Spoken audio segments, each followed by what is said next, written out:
Hello मेरे बच्चों, कैसे हैं आप लोग। स्वागत करते हैं फिर एक बार आपके अपने यूट्यूब चैनल में। उम्मीद करेंगे आप लोग अच्छे होंगे, स्वस्थ होंगे और लाजवाब होंगे और तैयारी एकदम अच्छे से कर रहे होंगे। हर रोज की तरह मेरे बच्चों फिर आप लोग से मिल रहे हैं और एक नए सवाल के साथ। दो सवाल मिल रहा है, ठीक है। और दोनों सवाल एक एक नंबर का या दो नंबर का बिल्कुल हो सकता है, ठीक है। तो ये सवाल जो दो भी है बहुत बड़ा इंपॉर्टेंट है, बहुत इंपॉर्टेंट है सवाल। इसलिए इन दोनों सवाल को लाया गया है। इन सवालों को थोड़ा सा देखिएगा और पूरा बढ़िया समझिएगा और इन सवाल का प्रैक्टिस भी कर लीजिएगा आप, क्योंकि इस प्रकार का क्वेश्चन भी पेपर में आ सकता है, ठीक है। तो चलिए मेरे बच्चों स्टार्ट करते हैं इस क्लास को। देखिए धीरे धीरे देखिएगा। दो क्वेश्चन है, दोनों को एकदम आसानी से समझेंगे हम लोग, ठीक है। देखिएगा मेरे बच्चों, यहाँ पे लिखा है, यहाँ पे यदि tan थीटा बराबर साइन थीटा तो थीटा का मान ज्ञात कीजिए, ठीक है। हमारे कहने का मतलब कि tan थीटा जो है साइन थीटा के बराबर अगर हो जाता है तो ये बताइए तो थीटा और थीटा का मान कितना हो जाएगा, ठीक है। चलिए मेरे बच्चों यहाँ पे देखते हैं हम लोग। tan थीटा सवाल है आपका कि tan theta is equal to sine theta, ठीक। अगर है तो थीटा का मान बताइए। तो यहाँ पे प्यारे बच्चों हम लिख दे रहे हैं कि tan थीटा बराबर होता है, sorry, sine theta upon cos theta के। होता है कि नहीं प्यारे बच्चों? तो आप कहेंगे कि बिल्कुल होता है। जब होता है प्यारे बच्चों तो यहाँ पे बस tan थीटा के स्थान पे क्या रख देंगे हम, sine theta upon cos theta. यानी कि इसके स्थान पे हमने रख दिया sine theta upon cos theta. और यहाँ पे साइन थीटा आपका सामने है, ठीक है। कोई दिक्कत नहीं होनी चाहिए इस स्टेप में, ठीक है, बिल्कुल सिंपल है। अब क्या करेंगे हम लोग प्यारे बच्चों की साइन थीटा से साइन थीटा को हम लोग क्या कर देंगे, कटा देंगे, ठीक है। जब साइन थीटा से साइन थीटा कट गया तो बचा क्या? तो आप कहेंगे कि 1 upon cos theta is equal to 1 बचा। यही बचा ना प्यारे बच्चों, ठीक है। चलिए यहाँ पर एक मान लीजिए, इसका इसमें गुणा कर दीजिए और इसका इसमें गुणा कर दीजिए, तो होगा क्या प्यारे बच्चों, यहाँ पे देख लेते हैं हम लोग। कॉस थीटा का इसमें करेंगे तो क्या हो जाएगा, कॉस थीटा इजकल टू, जब इसका इसमें कर देंगे प्यारे बच्चों तो कितना हो जाएगा, 1, ठीक है। और जब यहाँ पे हम लोग हल कर दे रहे हैं यहाँ पे, तो क्या हो जाएगा कि कॉस थीटा बराबर हम लोग का 1 आ गया, ठीक है।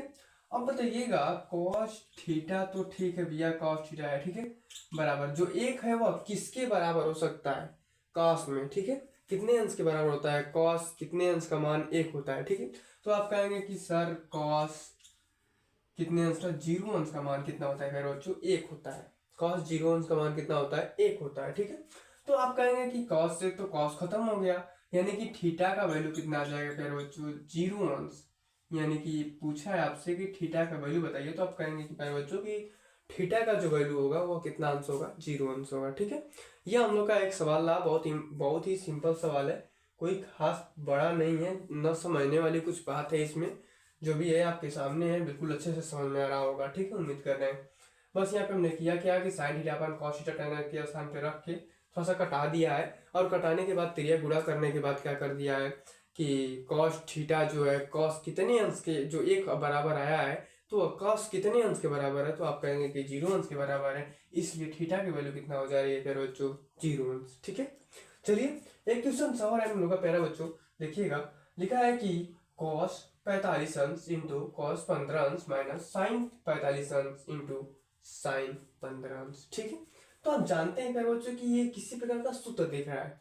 सवाल तो हमारा ये है कि हमारा सवाल है कि साइन कॉस 45 अंश इंटू कॉस 15 अंश माइनस साइन 45 अंश इंटू साइन 15 अंश, ये हम लोग का तो सवाल है प्यारे बच्चों। तो कैसे लगेगा? तो आप कहेंगे कि यहाँ पे हमको एक सूत्र दिख रहा है, कौन सूत्र, कॉस। ये सूत्र किसका है देखिएगा, अगर हम इसको ए मान लें, इसको बी मान लें प्यारे बच्चों, तो क्या हो जाएगा, तो आप कहेंगे कि cos A into cos B minus cos A into, अरे minus sine A into sine B. यानी कि आप कहेंगे प्यारे बच्चों कि सूत्र ये हो जा रहा है कॉस ए प्लस बी का, ए प्लस बी के सूत्र से ये हो जाएगा, ठीक है। तो किस प्रकार से हो जाएगा प्यारे बच्चों, तो आप कहेंगे कि कॉस यहाँ पे हो जाएगा और ए का वैल्यू जो हो जाएगा, ए के स्थान पे हो जाएगा आपका पहला वैल्यू यानी कि 45 अंश, और यहाँ पे प्लस कर देंगे प्यारे बच्चों, और बी का वैल्यू जो हो जाएगा हम लोग का 15 अंश, ठीक है। आप जानते भी हैं प्यारे बच्चों कि कॉस ए प्लस बी का मतलब प्रसार करते हैं सूत्र कैसे होता है, तो आप कहेंगे cos A into cos B minus sine A into sine B, ठीक है। इसी प्रकार से यहाँ पे लिखा गया है कि cos 45 अंश इंटू cos 15 अंश माइनस साइन 45 अंश इंटू साइन 15 अंश। ठीक है, चलिए तो यहाँ पे लिख देंगे हम लोग प्यारे बच्चों कि cos, जब इसको 8 करेंगे यानी कि जोड़ेंगे हम लोग तो कितना हो जाएगा cos 60 अंश। ठीक है, अब प्यारे बच्चों आप जानते हैं कि cos 60 अंश का मान कितना होता है, तो आप कहेंगे बिल्कुल प्यारे हम लोग जानते हैं कि cos 60 अंश का मान 1/2 होता है। जब 1/2 होता है प्यारे बच्चों तो आपका दोनों सवाल लग गया, क्योंकि इस क्वेश्चन में पूछा है कि मान बताइए, तो मान हम लोग कितना हो जाएगा, यहाँ पे आपको दिख रहा होगा 1/2। ठीक है, यानी कि आधा हो जाएगा इसका वैल्यू। ठीक है, फिर बच्चों ये दोनों सवाल आपके लिए इंपॉर्टेंट है, इसलिए हम इस क्वेश्चन को लेके आए हैं आपके सामने। ठीक है, थोड़ा सा समझिएगा और इस क्वेश्चन का प्रैक्टिस कर लीजिएगा, क्योंकि इस प्रकार का भी क्वेश्चन आ सकता है। ठीक है, इस तरह की बातें थोड़ा सा ध्यान रखिएगा इन दोनों क्वेश्चन के बारे में। ठीक है, बाकी 2 ही क्वेश्चन लेके आप आए हैं। बाकी प्यारे बच्चों हर रोज की तरह फिर आप लोग से मिलेंगे अगले दिन। तब तक के लिए प्यारे बच्चों धन्यवाद। जय हिंद दोस्तों।